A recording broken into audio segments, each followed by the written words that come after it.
motor. Yeah. With about 450 horsepower.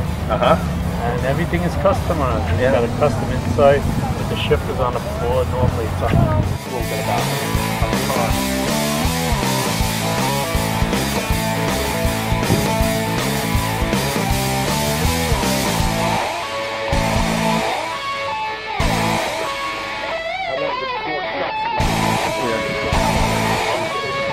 I'm here with Richard Koch. He's the owner of the 1959 Plymouth Fury you see behind me.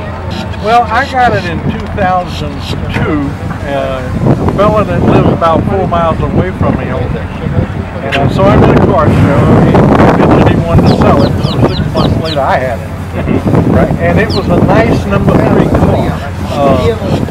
But I did a full body off restoration on it. I did everything but the welding of the new metal in it, the upholstery, and the chrome. Now, in the 59, the swivel seats, that was standard in this model, along with the sport deck on the trunk. They were optional in everything else.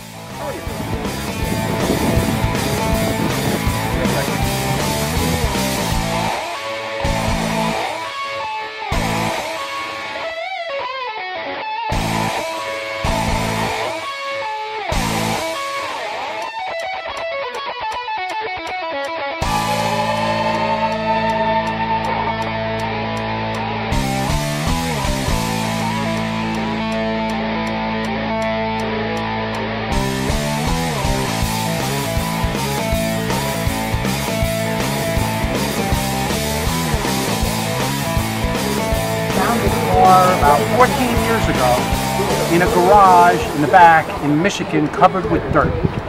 And the gentleman who was selling it told me that if I came out there and actually got it started, he would sell me the car, but I won't tell you for what price because it's ridiculously low. Anyway, I flew out there with the price of a ticket for my buddy who's a better mechanic than I was. We flew out, went to the car. It wasn't anything what you see here.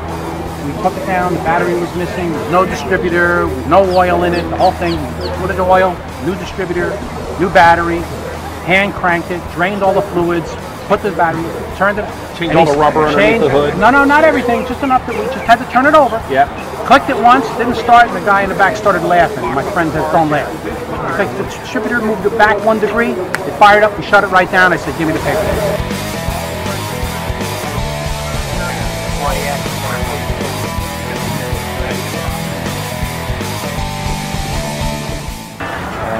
Built it and I took it apart and did show with it. We've done shows for 31 years.